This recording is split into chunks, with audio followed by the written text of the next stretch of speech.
that's honestly, that's it. That's what's going on. I woke up early this morning. I had a wonderful conversation with a friend who's a journalist working on a book. I won't tell you what that's about, but you'll find out soon enough. I had a interview with Slate about my Cuba trip, where I defended the authoritarian Cuban government's, repression. I'm making waves, stumping for Abdul El Sayed. That's coming up soon. Why are we whispering? I don't know. I talk like this now. This is just how it is. Brace is writing a book. Oy vey. No, not Brace. But Brace should write a book, honestly. He's an incredible writer. He is very funny. But where was I? What was I talking about? Yeah, so stop trying to identify who I was talking to about a book, okay? Jesus Christ, why do you always do this? I'm just going to not tell you. I'm not going to reveal anything. So it came out that I'm stumping for Dr. Abdul El Sayed. Obviously, that's a big deal. Apparently, I didn't know that it was going to be a big deal. I've been promoting candidates over and over again, but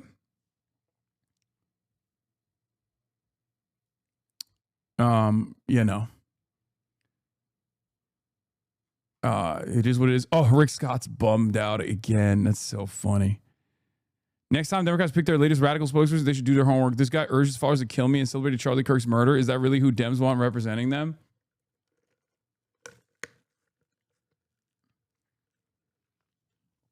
First time I saw Brace on your stream, I clutched my pearls, but that dude is hilarious and so smart. Yes, if I have good friends that I consistently keep up with, know that they're good peoples.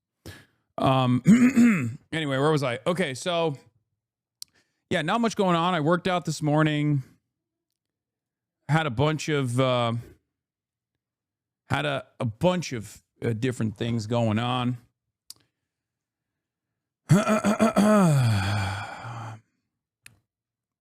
But yeah, I'm a chud-ass loser. You already know. Coming to you live from New York City, aka Mom Downtown, where DOT's been fixing all of our roads from lots of snow. Just wanted to share some positive news. Yeah, I saw that. He's filling all the holes, baby.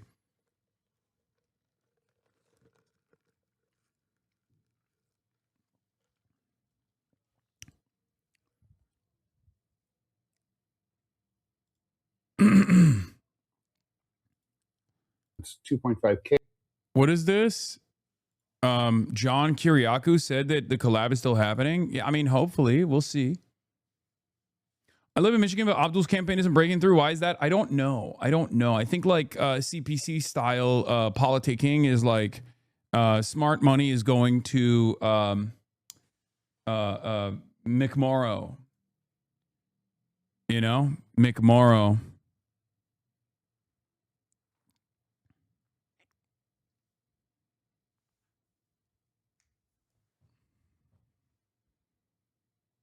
So, oh wow, it's heating up. It's heating up. The Politico playbook tossed my name in the ring, and it said first in playbook, third way slams Piker. Hasan Piker's plan to stump for Michigan Democratic Senate candidate Abdul El Sayed is first reported in playbook this morning.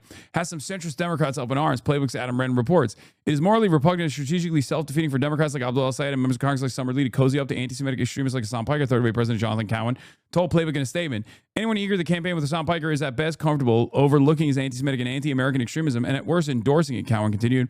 After voters in critical battlegrounds like Michigan believed in 2024 the Democrats were the more radical party, embracing extreme bigots like Piker, who for starters called religious Jews inbred, and said, by the way, I love that this quote has like taken a life of its here.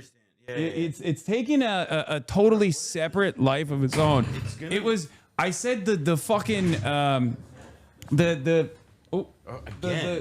settler terrorists that were literally the settler terrorists that were denying aid, like that were destroying aid at the point of delivery, were inbred, which it's a fucking common. I don't think that's it's. Hold on. Oh, this is boom. I'll give you the pass on that one.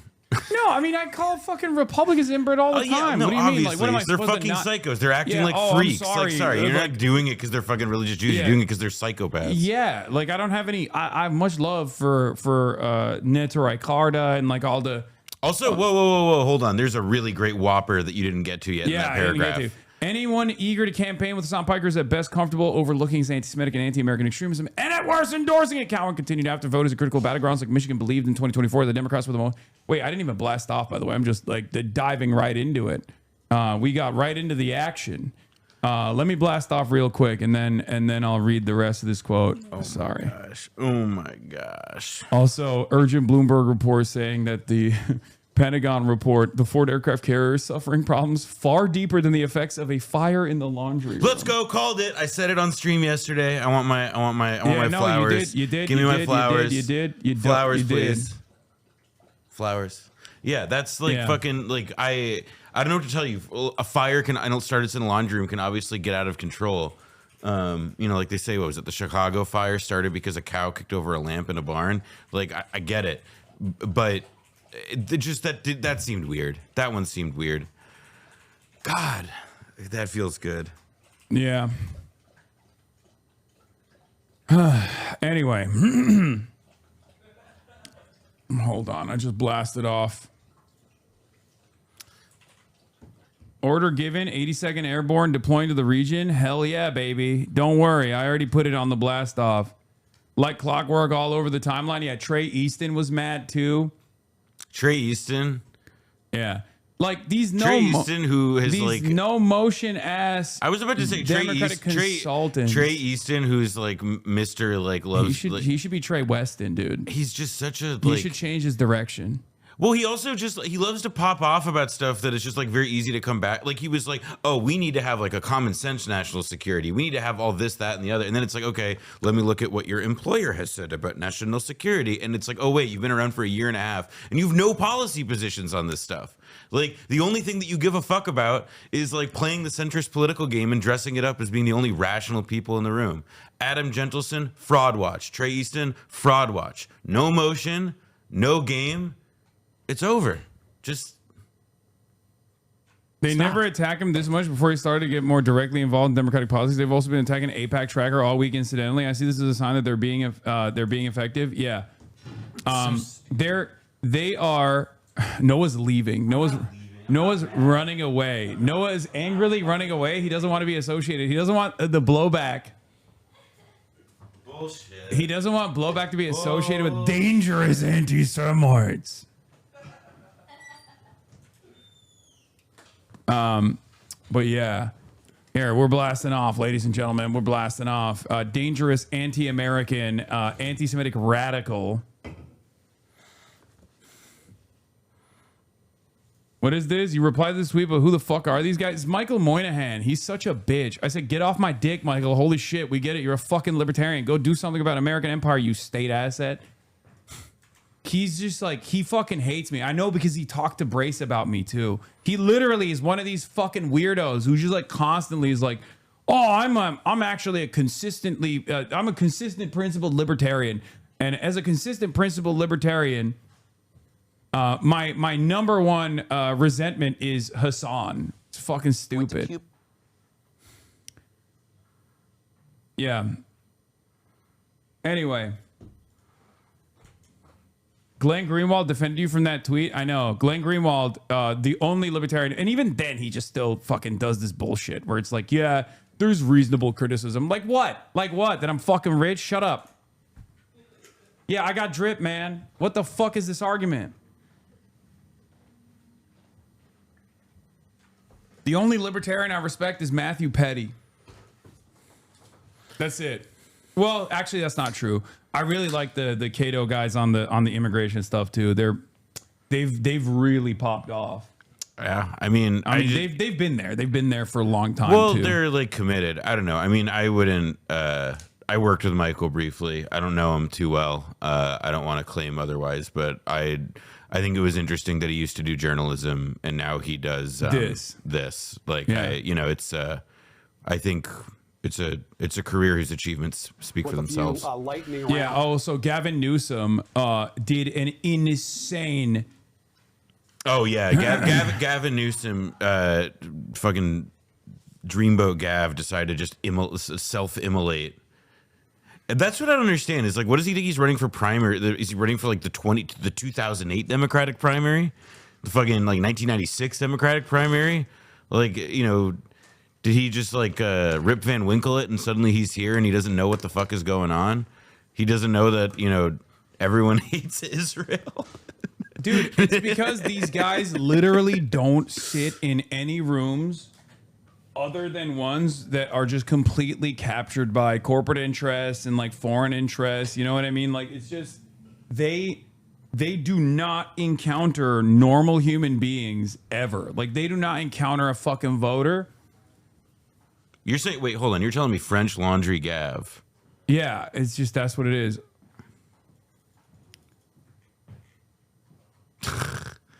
One upside. Oh yeah, Ryan has been pissed off as well. But oh god, Matt Duss, is he still coming on stream after this? I don't fucking know. I don't even give a shit, to be honest. But what a lot of these guys don't understand is that like, what a lot of these guys don't understand is like the Republicans actually actively yelling at me and yelling at Abdul El Sayed is not going to work. It's going to have the negative. It's going to work in the exact opposite, where it negatively polarizes the base and it makes the base tune into the candidate that they're attacking because they see it as like a fucking a point of fear. It's not a bad thing. It's a good thing that the Republicans are doing this. Of course, it's a little different when it's like centrist Democrats running along with these narratives as well. But yeah, Crystal Ball said Hasan derangement syndrome is out of control. Thankful that he and others made the choice to go to Cuba in an attempt to shine a light on the monstrous crimes of our government is committing in our names. People who are more concerned about a shirt or his hotel than the innocents we are murdering with our cruel blockade have completely lost their moral compass. I mean, I think it's also just like, you know, everybody wants to talk about this because it's just a lot easier than talking about the actual like cruel inhumanity of the policy. And besides, that's boring. You know, that's like, oh wait, people suffering. That's boring and gay. It's actually like, you know, no, it's just silly. We It's were talking sad. about this last night. It's like or this morning. Michael Moynihan once got paid to go interview people about things that went on in their lives and the reality in which they inhabited, and now he like yaps about shit on Twitter all day. Like I don't know what to say. Way it goes. Hasan Piker, very popular political streamer who is an anti-Semitic streak. That's an understatement. Will be speaking at major political rallies in Michigan with a Senate candidate and member of Congress. Oh, well, Gabby Deutsch is a stupid streak, so. Yeah, Gabby Deutsch, Jewish insiders coming hard, dude. Every single. You mean UAE insider? Okay, dude, I can't. I disavow this guy. He's Jewish. And that's why I'm disavowing him, because I'm an anti-Semite. Yeah, it's, you know, I've realized that if I have you or Felix next to me, I'm always like, half of those clip moments are they're because one of us is here. Well, that was like when what was it? And then there was the time when Ethan kept calling me Felix, or vice versa. I forget. Yeah. This was the article. Opinion: Democrats are too cozy with Hasan Piker. But again, it's like there's not like a like, all right, keep doing it. Like keep like I at this point I say, like, you know, as the person not the subject of all this, I say bring it the fuck on. Mainly because it's like, okay, like dig in on being on the losing side of like a 90-10 issue. Yeah, across both parties. Fucking unbelievable. Like, you people are morons. It's unbelievable, and they're doing it to someone who unironically spends a good deal of time. So much so that people are like, all right, bro, we get it. You know what I mean? Like, even Kyle Kalinske was like, dude, stop throat clearing every time you have to talk about Israel by explaining over and over again that you're not an anti-Semite, that you combat anti-Semitism. It's just like the person they're coming after is actively fucking advocating against anti-Semitism. It blows my fucking mind. What? What is this? What do you want? Gavin Newsom says he looks like Batman. Is that what you're saying? Patrick Bateman. Or Patrick Bateman? Okay, yeah, it's weird. He's being fucking weird. He's being a weirdo. These well-funded campaigns against you literally only have like 3 out of context quotes. Like all these freaks are banking on people just accepting what they say and not looking into it. Yeah, most people are not looking into it anyway, right? Most people are not looking into it. But the reality is most people don't care, because most people, when they hear that, they go, oh, this guy's an anti-Semite. Oh, you guys say that about every single person that's anti-Israel. That's like, that is the attitude, right? Also, like, it's like really hard to take that allegation seriously when there are people who just like love going around and being like, oh, well, you're being very Jewish today or whatever. Like, there are people out there who like do and say and conform to all of like the, you know, like like they behave like anti-Semites. You know, they sound like they wouldn't have been out of picture in the 1920s. It's just that actually, like, the definition of anti-Semitism here is, as it has been, is like, no, it's that you dislike Israel and the Israeli government. Yeah. Oh, it's so fucking annoying. My mom barely knows who I am. She does give a fuck about you. What does that even mean, dude? Yeah, it's like Joe Walsh. And this is how Democrats lose Middle America. Yeah, dude, Middle America, famously in tune with the needs of Israel. Also, like fucking like Joe Walsh, famously in tune with anything. Like, yeah. Tea Party politician turned never Trump has-been, who like only exists on social media to comment on a political system that has completely passed him by. Like, good luck. Yeah, cling to that relevancy raft. Yeah. So good luck. I mean, this is the big initial story of the day. We'll start off here before we get to situation monitoring. Okay. Obviously, we're live. We're alive. We're blasting off. Let the people know. Epstein Fury Day 25. Iran, Israel energy strikes. Trump market manipulation. ICE agents at airports. No blockade. Republicans mad at me for hanging with Abdul al-Sayed. And yeah, and more. Lol, I just got here and I thought I accidentally clocked the VOD yesterday. Didn't expect 2 days of Noah. Yeah, no, he's here.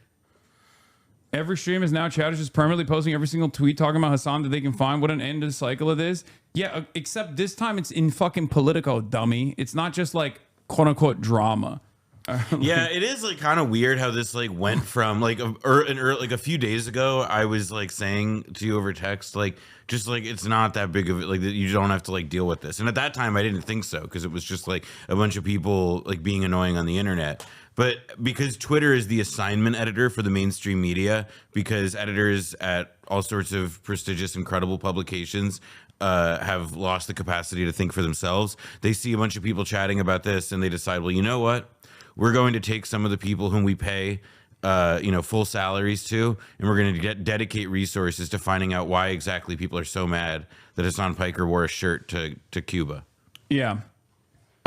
So it starts off with Third Way slamming me, or it starts off with Adam Wren talking about how I'm stumping for Dr. Abdul al-Sayed. It's a first. I didn't even realize, right? I didn't realize that was a first for me, because I've leaned into candidates and worked alongside them with fairly regular frequency, from Zoran Mamdani to numerous others. And I guess I just have never really done like a campaign spot, right? So that was a first, technically. Dr. Jihad on the campaign run. So anyone eager to campaign with Hasan Piker, Third Way's response is at best comfortable overlooking his anti-Semitic and anti-American extremism, and at worst endorsing it. Cowan continued, the guy who wrote the Wall Street Journal op-ed. After voters in critical battlegrounds like Michigan believed in 2024 that the Democrats were the more radical party embracing extreme bigots like Piker, who for starters is called religious Jews inbred, said America deserved 9/11, is not only dangerous and wrong, but antithetical to the urgent work of winning over the middle and defeating Trumpism. Now you get to the whopper. Leaders of the center-left think tank in a recent Washington Post op-ed called Piker anti-American, anti-women, anti-Western, and anti-Semitic, and argued that Democrats have become too cozy with him. I've read that already on the article. I think the center left think tank is doing a little bit of water carrying for them, because I would love to know the number of registered Democrats in this country on a proportionate basis who would agree with like that assessment if presented with the information. I think that Third Way is like their job is like third way exists so that it can be described by political reporters as center left, even though the only thing left facing that those people probably do is like turning out of their driveway. Yeah. El Sayed, the spokesperson, declined to comment. Third way's lost the argument in the eyes of a lot of Democratic Party's base. Piker told Playbook, we can have a debate on how much influence they already had amongst the base in general, but they're losing their institutional relevance as well. Third Way has said they will spend $50 million to make sure the Democratic Party elects a combative centrist in 2028. $50 million. Yeah. All this you know does, who could use $50 million? All this does is make like what? Son, you know who could use $50 million? What, me? No, people of Cuba. Yeah, I mean, saying, that's true. Considering this has been their fucking attitude about you the last few days, why don't you take that $50 million and do something other than light it on fire in political advertisements and consultant fees and give it to people who need it? I thought that was the whole fucking line that those guys had. I think they're trying to do to you what conservatives did to Fuentes in 2022 after the Trump dinner, but it obviously didn't work. Yeah, also, there's a major difference. I'm not a fucking anti-Semite, okay?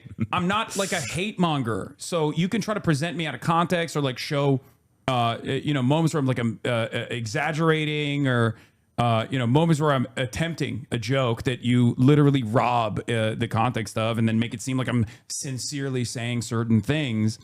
But at the end of the day, there's a very big difference between someone like Nick Fuentes and someone like myself. I don't shelter you from my perspective. I tell you what my views are. Okay? I tell you what my fucking views are. All the goddamn time. I'm an anti-Zionist. 400 like tweets. Surely they have clout with the Dems. It doesn't matter. These things add up. It shows up in people's fucking timelines. That's the reason why the New York Times wrote an entire article. That's the reason why the New York Times wrote an entire article about the flotilla. And I couldn't believe it that the article was actually just about, the shirt I was wearing and shit. It was fucking ridiculous. Do you understand?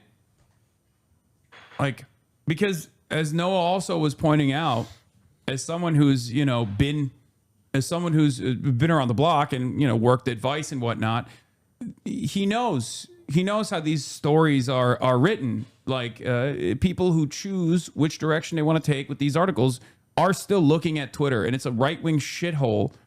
And that actually does frame their perspective a little bit. And I would add also that like it's really difficult when we now have like when we have this like contemporary flavor of right wing, Twitter shithole, whatever, and it collides with these specific issues on foreign policy, on the places where American media, the American political establishment, and the American people are, as categories, all pretty ignorant, and the capacity for nuance, the capacity to introduce a perspective that exists outside of the previously defined parameters of discourse or whatever, it's something that they naturally reject. And so it's a lot easier. It is simpler to have a conversation about your t-shirt than to actually weigh the evidence of the question of what is the impact of American policy on these people, and does that suggest something about what the political incentives might be for people in this country to do about it? And instead it becomes a referendum on the behavior of you, or the fucking just a complete like a referendum on the behavior of the Cuban government, even though it's our policy that's the thing that you're trying to bring attention to in the first place. Yeah. But yeah, I mean, I do take it one step further. Like, I think that as far as like governments go, like the Cuban government is nowhere near as repressive as like even Iran. And you know what my perspective is on Iran, especially with like our much more violent actions now. I mean, but this is the comparison. It's not even a thing. Cuba's been at war for 60 years. They've been at war for 60 years. They've been at war for 60 years, and even in spite of that, like their repression is like not even their repression. Like the way that they dealt with the protests took place. That's like a big point, right? It was like a first in Cuban history since the Cuban Revolution, where like a lot of people organized against the government and like protest the government, the SOS Cuba stuff, and that. Like, I was talking to journalists, like Cuban journalists that got arrested, and they were like, yeah, well, we've been around the fucking world, and in our coverage, like, even the apprehensions that took place were marginal in comparison to, like, what the fucking American police does in terms of, like, dealing with... Like, people don't realize that our police force is infinitely more ruthless than a lot of these other countries, right? That's why it's so strange when they were like, oh, you got detained in China. You got arrested in China. I'm like, motherfucker, I've been shot at like with rubber bullets by my own fucking police that I pay the salary of. What are you fucking talking about? Also, like, I mean, one piece of it that drives me especially nuts on this level is that it's like, I don't know, like, has anybody been, I don't know about you, but I've been watching some of the news these last few months. And before the president of the United States unilaterally decided to, like, you know, try and set off World War III around the Persian Gulf, there was this really big story about unaccountable, bloated law enforcement agencies in the United States running around killing people, randomly detaining them like masked men, like a neo Gestapo. I'm sorry, I just don't have like. It's crazy. I don't mean to be like so totally whataboutish here, but it is like. There's a degree. It's a chauvinism. It's a chauvinism. We have no leg to stand on. We have no room here to be like, wow, I can't believe it. It's like other countries are so repressive. And then what? Like what? That we have to fucking. And then what? That we have to starve them to like solve this problem? Like it's fucking. All of it is ridiculous. I'm not entertaining it at all. The only difference in Cuba has less American-style free political speech, which sure is a big difference, but it's not like Cuba is a tyrannical murder state. That They do not have the same free political speech. And I would argue that, like, for the libs in particular, who focus on that question, you know, it's like, all right, like, does Ukraine have free speech right now? Does Ukraine have elections? You know, like when they're under invasion. They're literally at war. I would say Cuba should, like, I think Cuba has a very plausible case to say that they're in the same position. You know, not obviously the exact same position, but they're in the same position in that they've been targeted for, you know, their government has been targeted for destruction for years and years and years on end. Yeah, President Trump is participating in a swearing ceremony for the Secretary of Homeland Security, and he's taking questions right now. We're going to go into that right now. Their nuclear potential. You would have had them having 2 weeks after that attack, had we not made the attack, they would have had a nuclear weapon. They would have absolutely used it. And they would have used it on the entire Middle East, including Israel. And you know why you see that? Because unexpectedly, when this war broke out, unexpectedly, they started sending missiles to UAE, Qatar, Saudi Arabia, Kuwait, Bahrain, and elsewhere. And nobody thought they were going to. Activated your noise equally gate. Surprised by that, Pete? Pete, do you want to give about a 3-minute statement on how we're doing this? Unexpectedly, they retaliated. As I call it, military. We thought they would just die. We thought they would just like roll over. You know, and the die. last 2 years they've been so nice to us. Yeah. How about a little statement? I think he's done a very good job. Unexpectedly, Do we agree very he's done a wrong, good job? very unjustified. Oh, look at we Pete. take He's some got of your that nice time? little. He's got the little glug glug twitch going. Little jumpy. Thank you, Mr. President. You're spot on. Never in history has a modern military, Iran had a modern military, a modern navy, a modern air force, modern air defenses, leadership, massive bunker. Never has a modern military been so rapidly and historically obliterated, defeated from day one with overwhelming firepower. Bro, The I air love campaign Trump's that face we've during conducted, this. that Israel's conducted alongside us. Was Look at one him. for the Just, history book. listen to Pete, but That's look at because we have a Trump. president of the United States that when he sends his war fighters out to fight, he unties their hands to actually go out and close with and destroy the enemy as viciously as possible from moment one. And that's why we see ourselves as part of this negotiation as well. We negotiate with bombs. You have a choice as we loiter over the top. For those of Tehran, you as the president watching talked who've about, seen this show, about your Justified, future. Pete The Hegseth president has really made it reminds clear me of that you Gary. will not have a nuclear weapon. The War Department agrees. Our job is to ensure that. And so we're keeping our hand on that throttle as long as hard as is necessary to ensure the interests of the United States of America are achieved on that battlefield. This is not Iraq and Afghanistan. This is not a president who's interested in vague end states. He's been very clear with us about what we need to accomplish, creating the conditions for them never to have a nuclear capability, and that's exactly what we're doing in historic fashion. Thank you, Mr. President. Thank you. Appreciate it. You know, the only two people that were quite disappointed, I don't want to say this, but I have to. I said, Pete and General Raisin Kane, I think this thing's going to be settled very soon. Here they go. Oh, that's too bad. Pete didn't want it to be settled. Smiling through it all. These guys things are great. good It's attitude, fine. though, It's Tom. gonna be good. I They were promise. not It's gonna be interested in good. settlement. They were interested in just winning this thing. Yeah, please. Mr. Just taking things local, Oh, hopefully, shit. not doing international affairs for a second. Do you support the construction of the Second Avenue subway in New York City? And I will say, I think it's a lot funnier that instead of one big mission accomplished banner, we have decided to roll a mission accomplished banner every single day while simultaneously saying mission not accomplished. Like, I remember when Mission Accomplished happened when I was a kid. Like, I was watching, like, my parents were out. I was watching, cartoons or some shit with my sister. And then I remember it was like every network, everything was taken over, and it was for like this really boring bullshit. Yeah. And now that's just happening every day. Yeah, every day. But every day is a new fun incident. Like every day is a day for victory. It's much better to have, at this point, 25 days of victory. Has he said anything about, like, I don't know, like all the shit with the airports this week or anything?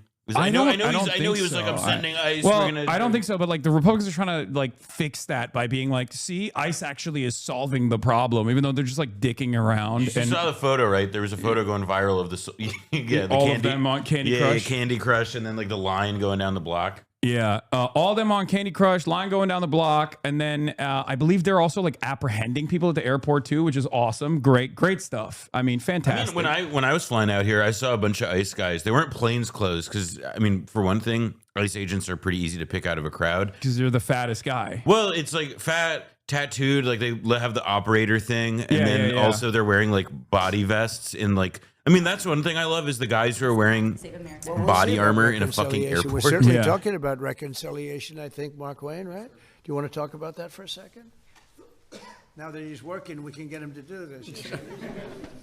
Thank you. They're taking pictures of everybody on the airport for Palantir. Buddy, I don't know how to explain this to you, but Palantir's already been taking your photos at the point of entry. Literally, to go through TSA, they have the. I don't know. Yeah, I don't know if you know this. Yeah, but the fucking like the fat guy standing with his iPhone 6 going like at the security line is doing the work. No, that's been happening already. It's not. There's a framework that we can do through reconciliation, paying for it, put some of the Trump, policies Iran that gave us a cost gift, money and the gift in, arrived today. because It's there's worth a nothing lot more of money. important than I save won't American say what the lives. gift I mean, was, that's but it what- showed me that's that what we're the American talking to the people right want. people. There's It 80% of the wasn't related to population say nuclear they matters, want, but to oil and that gas. Only Americans voting, citizens that are registered to vote, citizens that have done it the right way. And I believe that everybody wants an election integrity. So fortunately, Lindsey Graham has said through reconciliation, he's willing to put the framework out for that. Yeah, taxpayer dollars at work, baby. Look at that. And I think that was said so We can beautifully, be so zeros. concisely, so well. Your Just father, for one. that we should let God, they're him working have their the fingers last to word. the That bone. was the last word. Did he do a God good job? damn, Are you look at impressed these with your beautiful boys, dude. These big boys. The biggest of boys. They're so lovely. They're straight out of Central Casting. They're a little fat, but I still like it. I still like it. Big boys.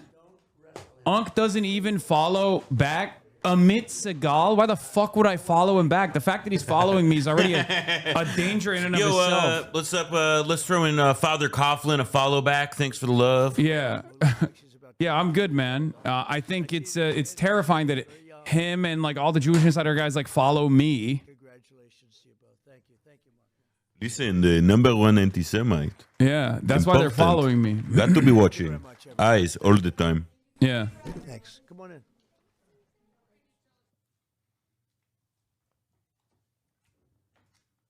All right. Well, that was it. That was quick. Anyway, getting back to the other thing that we were talking about quickly and briefly. Obviously, like the hits keep rolling, but the Senate Republicans have come out and said anti-Semitic Abdul al-Sayed is campaigning with pro-Hamas influencer Hasan Piker in Michigan. So if Abdul al-Sayed is anti-Semitic, then it's a given that he's also stomping with another anti-Semitic Hamas supporter, right? Like, I mean, there's this. You're kind of busting a nut too early, it seems. These extremist views should never be allowed near the U.S. Senate. Brother, you are the Senate Republicans. Yeah, I'm gonna say, calling man. someone on the Democratic Party side extremist is so funny when you are the Senate Republicans account. You know we can see your other tweets, right? Yeah. Hasan Piker blames Israel for October 7 at Qatar's Web Summit. True. Okay. Yeah. Stand by that. But also, hold on. Where is it? Where the fuck was it? I lost it. God damn it. All right, let's just fucking shut this shit off real quick. I love that these guys also say like a very popular Twitch streamer. Like they always have to glaze me too, because most people in their audience don't know who the fuck I am. So they have to like, increase the danger here. No. That's a different thing. That's because they've got to make this world where everybody's like, they need to say like, hey, listen, you know what's very popular? Anti-Semitism. You are not on camera right now. Oh, whoops. They're saying you want to be anti-Semitic. I just don't want to eat on camera. It feels unseemly. Anyway, they say you want to they say that, oh, he's a very popular Twitch streamer, all this stuff. And it's a way of like trying to normalize the idea that anti-Semitism is everywhere in American life and that they're active Jew haters who are visible everywhere and that they need to be like called out for that. Like it's in this particular way. And it's like, I don't think it's like that's why I don't think that they're glazing you. I think the fact that they're talking about you is taken as evidence that you're somebody significant. Yeah. But it's that they want to convey this idea that there is like anti-Semitism, in every cupboard, under every bed, etc. Yeah, they want Jews to feel like their Jewish audience to feel scared. They want them to feel scared, and that there is an active threat to Jewish lives in America that, like, as we know, largely doesn't come from anybody who holds like identifiably left-wing politics. It does really typically come from the other end, to the extent that it exists. Just make fucking drones. Leftist streamer Hasan Piker gives audience to suicide bombers in his audience. Gives advice. This article definitely was written. This headline. Oh, that's Breitbart. Yeah, I recognize that. That's the Breitbart style guide sticks out. They're saying that I have an audience of suicide bombers. The New Yorker trashed for inviting pro 9/11 radical Hasan Piker, who called Israelis inbred to speak at festival. Cheerleading for terrorism. Twitch star called for new 9/11. Dismissed horror of October 7. Called for new 9/11. Lefty influencer Hasan Piker kicked off Twitch after sick comments about DC Jewish museum shooting. Remember, it wasn't your comments. It was just because we were talking about you were showing the manifesto. Yeah, but okay. I also don't have suicide bombers in my audience, at least to my knowledge. And I've never called for a 9/11 too. That is true. You know what? I don't think that there are many suicide bombers in your audience. FDD guy writes for the Real Daily Wire. The woke circus has Hasan Piker co-picking their check fellow. out my first piece for Real Daily Wire is like one of that's like a these guys are falling off the map. Like they say, like the saddest short story ever written is baby shoes never worn. Yeah, like one of the worst threats that you can open a sentence with is my first blog for the Daily Wire, folks, is here. Yeah. Piker stated that America deserved 9/11. El-Sad just blamed the Islamist synagogue attack in his state on Israel and called doing so leadership. I don't even know what Abdul El-Sad said about the synagogue attack, but I highly doubt that he was like, no, of course, but no person is like going to straight up. I mean, even if there is an association that like every synagogue has with the fucking state of Israel, and it's like this unholy association that absolutely makes normies fucking go crazy in general, because they just see transparently when you're like plastering the Israeli flag everywhere and saying like we're doing IDF donations. Oh wait, I'm sorry. You think that Jews have something to do with Israel? Excuse me while I take off my full Israeli flag tracksuit that I have while I'm running around in a it's just so disingenuous. Yeah. Because that's the other thing is like the reason I say it's disingenuous is because I do actually think that they are aware that like this is like overheated rhetoric, let's say, but they believe that the only way that they can triumph is if they're able to like get one over on people by convincing them that there is this, again, like this insane deep, I mean, there is this deep threat from people like Hasan Piker teaming up with Abdul El-Sayed. In any case, everyone's losing their fucking minds over this. Yeah, why is he still here and not deported? He's a terrorist. Deported back to the place of your birth, New Jersey. Yeah. New Democrats likely 2028 nominee President Gavin Newsom to sit for an interview with Muslim streamer who recently taught his viewers how to make suicide drones. Gavin Newsom is doing a podcast with Hasan Piker on the Hunt, who recently taught people how to make suicide drones with Twitch live stream. FBI Director Kash Patel, Gavin Newsom is amplifying a violent Turkish Muslim. How is this not a violation of U.S. statutes prohibiting material support for terrorism? It's so funny because the clip literally doesn't say what they think it says. Have you seen this? No, but I mean, wait, It's I'm me sorry. literally being Laura like- Laura Loomer miss being. Well, Canary Mission. This was where it came from. I even all the better. It's crazy. What are these fucking at Laura Loomer watermark Popstanox on the corner? What the fuck's going It's on like here? it's like Hold a on. it's like I a didn't joke get- that like no. Tom from Chapo would do. Yeah. It's just like it's so funny that these guys are all like Hasan is teaching his audience of suicide bombers how to do suicide bombings when it's me literally saying commercial drones have rendered suicide bombing a relic of the past.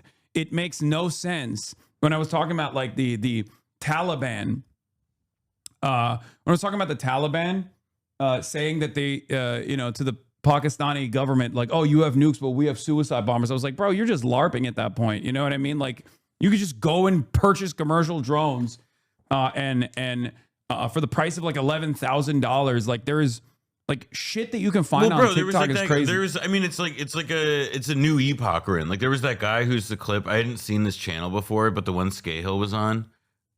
What's his face? Deep Dive.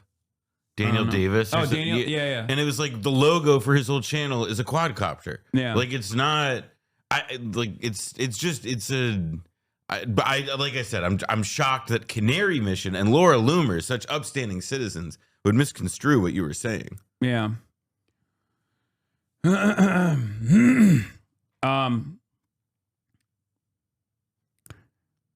any case, it's really funny that they're chirping, but it's just not. It's utterly irrelevant noise, background noise, and I think most people understand that this is just like another line of attack because I don't represent like Israel first politics, and that's precisely what it is, right? Because like that's just how these guys operate. It's like, oh, if you're not doing Israel first politics, like then you're an anti-Semite. You're an anti-Semite. You're a danger. You're an ever-present danger, and you need to be stopped.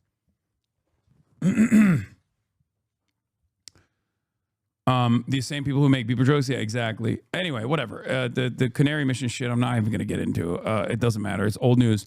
But it is funny that there is like now a coordinated attack with all the Never Trump Republicans and also all of the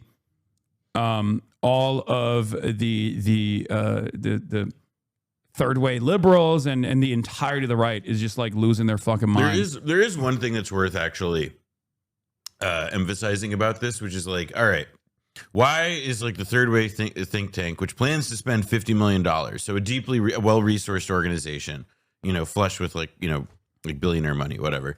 Joe Walsh, like why do all these people like why are they going after you for this? Whether it's the campaigning with Syed or the Cuba stuff, whatever. And I think on some level, part of it is just that now they're like they can't actually argue these things on the idea level anymore. They can't try and put forward like a program that says, well, here's like what an alternative, better perspective should be. So they can only look for avatars of the politics that they're opposed to and do everything they can to delegitimize those avatars by any other means. To say that they're actually, unserious, they support extremism, that they foster a certain kind of hatred. And they have to do all that because, again, now more than ever, more than any other time in my life, particularly when it comes to matters related to Israel, on any other issue, there's never been anything like this where they just can't talk about the issue itself. It has to be anything else. Yeah, no, absolutely. And it's crazy because everyone is talking about it. Like, that's why it's like the ground has shifted under them and they are completely unable to address that reality. So they think they can do business as usual, like smears and outrage manufacturing. Yeah. But the ground has shifted on that issue as well. Like the whole, oh, look at this out of context clip. This guy needs to be canceled. Like it doesn't work anymore in general for every other issue. Not just, especially for this one, because it's so commonly deployed that people are just like, you say that about everybody, right? But it's very obvious it's very obvious that like both the woke scolding and the cancel culture narratives don't work, even though the Republicans are trying to actively deploy it. And in particular on the Israel issue, when you do that, everyone knows exactly what's up. I personally don't enjoy it. I will say, sitting in my position, I don't like that. From Andrew Cuomo's failed mayoral campaign to all these other fucking people, like these are Israeli agents, right? Like these are organs of propaganda for the Israeli state. And Canary Mission, and they hide, they get subsidies from the Israeli and they try to hide, or if they're not like directly by the Israeli state, like Canary Mission investigative journalists have found, like it's gotten a bunch of money from the Milsteins, and like they, again, many of the influential billionaires and others who fund pro-Israel organizations and are obviously like working in some measure with the Israeli government, like these are they operate from the shadows because they know what they do is so silly and dark and unjustifiable on its own terms, and in a civilized country would probably be against the law. Yeah, it's unbelievable that I'm in the crosses of a fucking very powerful foreign state that has outsized influence on American domestic affairs and certainly American foreign policy. But I do think that Abdul El-Sayed's biggest issue right now is his lack of name recognition internally in Michigan. And I think this kind of like unlimited attack against them is going to boost his profile. It's like perfect. It's a perfect way to make him more prominent. So I think this is going to be good overall. When all of these fucking losers are chirping about Abdul El-Sayed, people are going to be like, yeah, there it is. No, it's not because you're a threat, bro. You're the only guy. I'm not. I'm just I mean, also in the case of Canary Mission, like Canary Mission goes after many people who are just, like if you were a college student who was a member of your SJP chapter, at Tufts in 2015 or something, and now you're a social worker or something, congratulations. You may also have a page on Canary Mission that smears you as an anti-Semite and a Jew hater. The difference is just that obviously like Hasan is somebody with a much larger individual profile than them, but they go after everybody. They do not discriminate. I do also think that there is now too, like, again, like we were saying, because they can't talk about the issue and they have to argue about literally everything else, they're just going to lean harder and harder on this, and they're going to raise the salience of the issue in the worst possible way. I don't know. I agree with you that I think that they're just making their situation worse if this is their strategy. Unless they successfully work the refs, because that's perhaps one of the other goals here. No, they're working the referees. They're actively trying to get, like, this kind of stuff will cause, maybe not Abdul, but like other like established, higher profile left flank candidates to like shy away from openly associating with me because they don't want the headache, right? And yes, of course, I'm talking about, Zoran or AOC.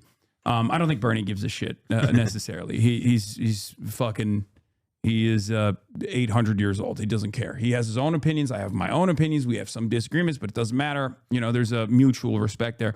But like, ultimately, they can't actually change the attitude of the base. They can't do that. They've lost that, right?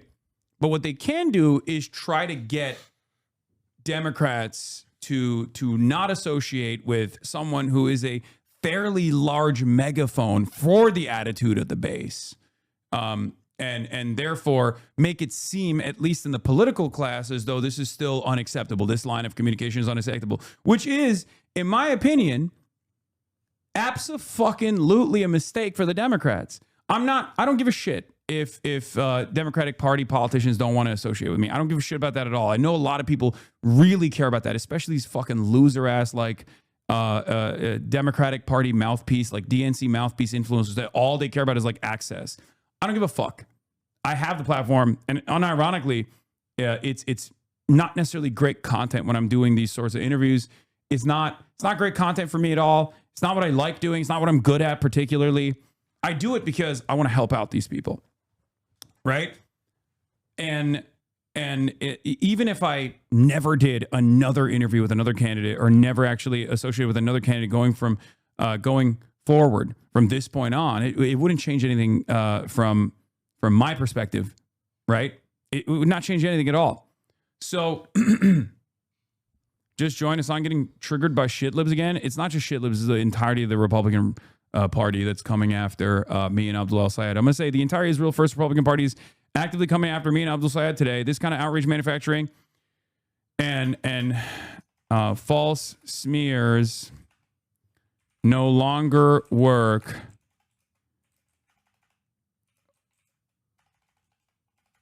Americans have woken up.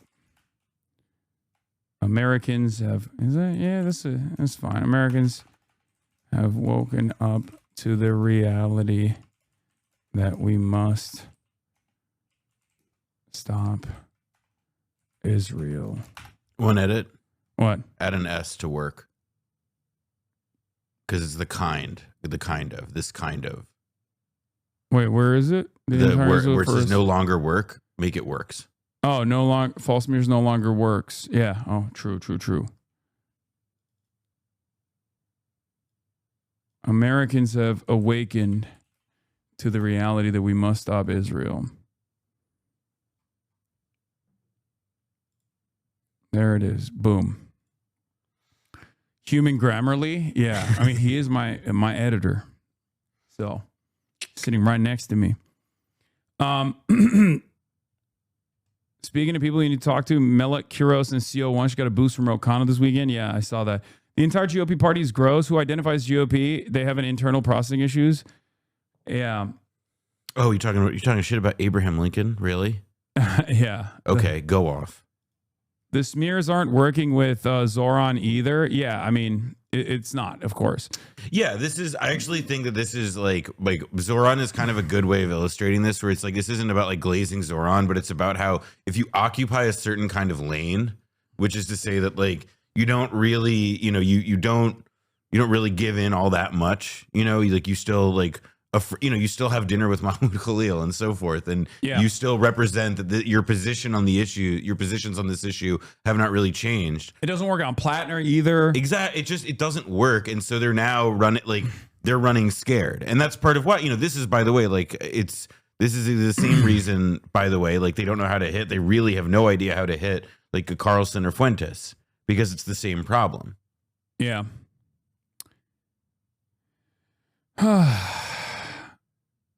This is disgusting. Matt Bennett, Third Way Matt. This is disgusting. Third Way Matt getting retweeted by Reagan Battalion. I mean, that's it. That's all you need to see. Yeah, center left, center left. Yeah, this kind center left shit slingers, dude. Oh my God. I think if Democrats are smart, which they're not, many of them are not, unfortunately. Many of them are very biased, right? Many of them are also totally invested in what Trump is doing in Iran.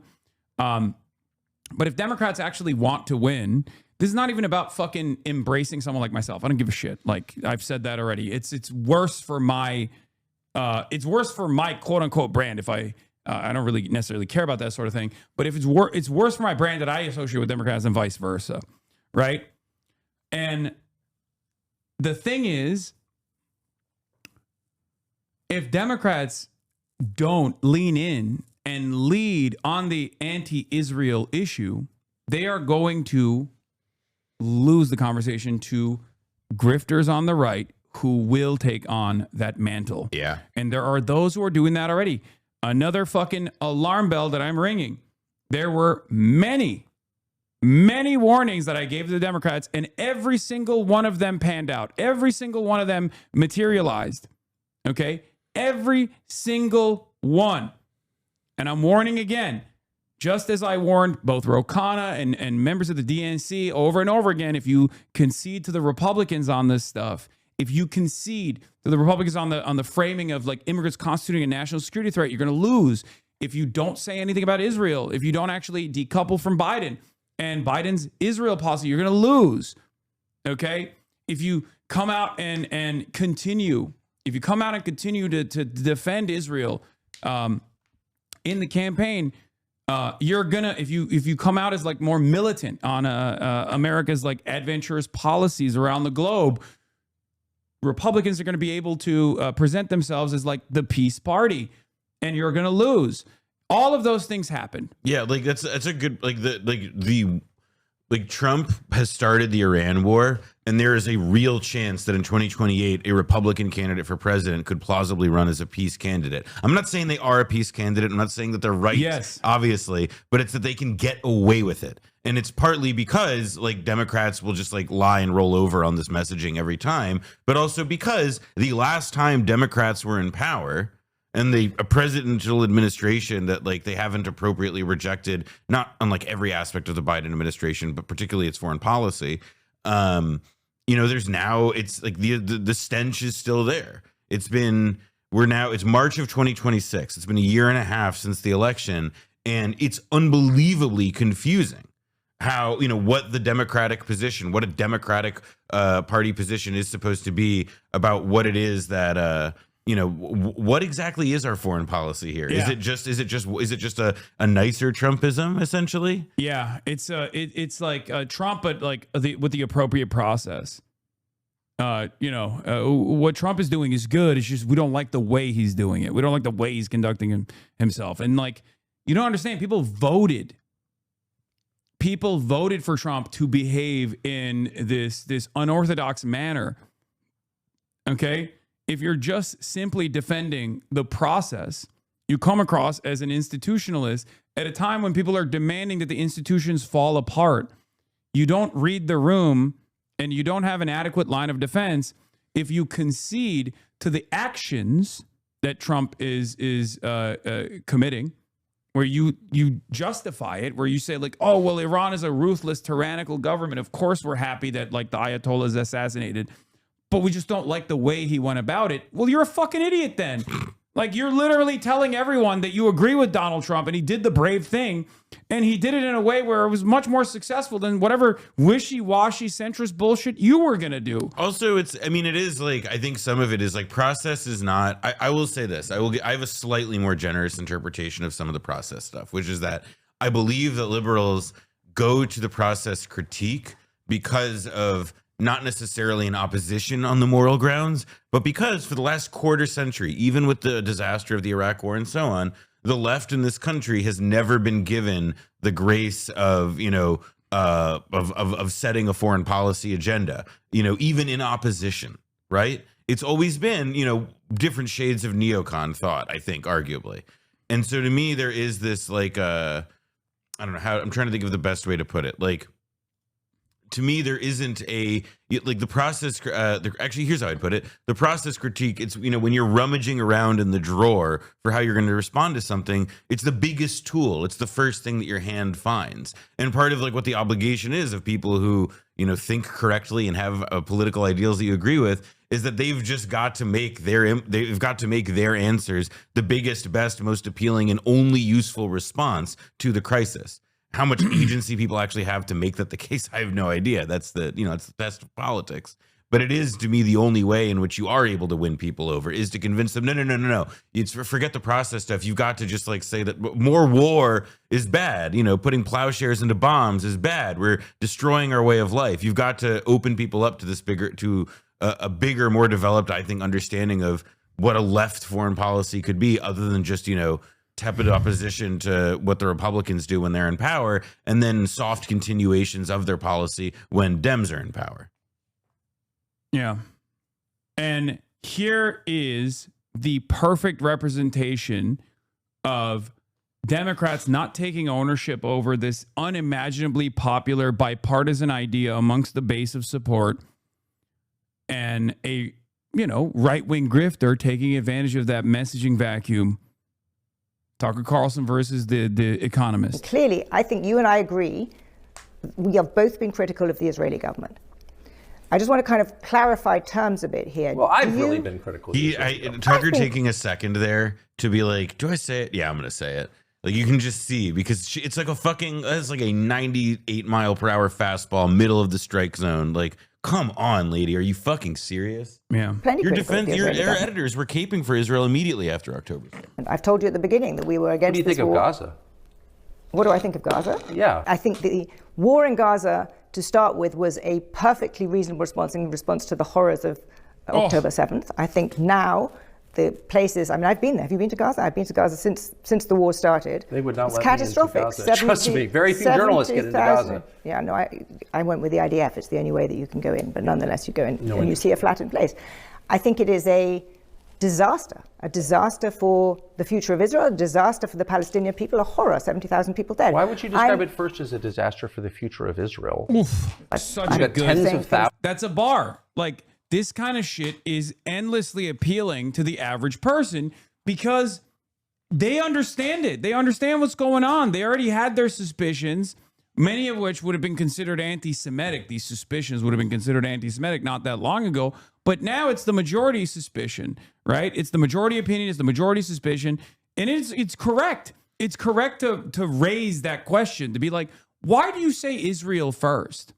Oh, it's a disaster for Israel? Tough titties. Would you say World War II was a disaster for the Nazi Germany project first before you have a conversation about like the Holocaust, before you talk about the real victims? It's fucking ridiculous, right?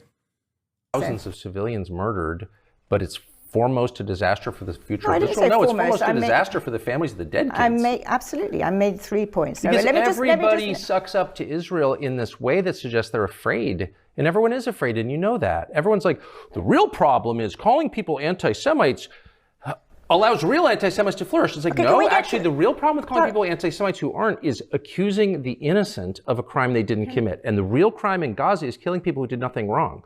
So those are the real problems, I would say. But no one can say it because you have to be like, oh no, but really, October 7th I don't know what you're talking about, Kaz. We're having a Everyone watching this knows what I'm talking about. It's true. Yep. It's true. Like, he's cooking. He's fucking absolutely cooking, okay?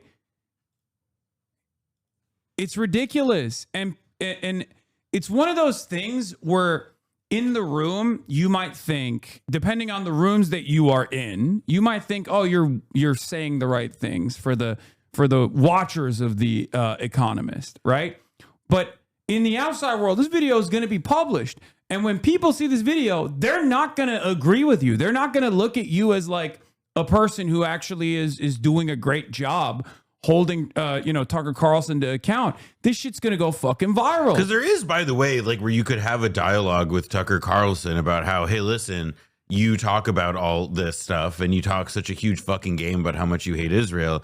And yet, like, you go to the White House, you still have a relationship with the people whom you condemn as like being handmaidens. The number one antidote, the number one fucking counter for the likes of Tucker is literally to say, you've been very critical of the ethnic supremacy that Israel represents, and yet you've spent an entire lifetime making similar arguments about making America the exact ethnic enclave that you want to design it as, where you talk about legacy Americans.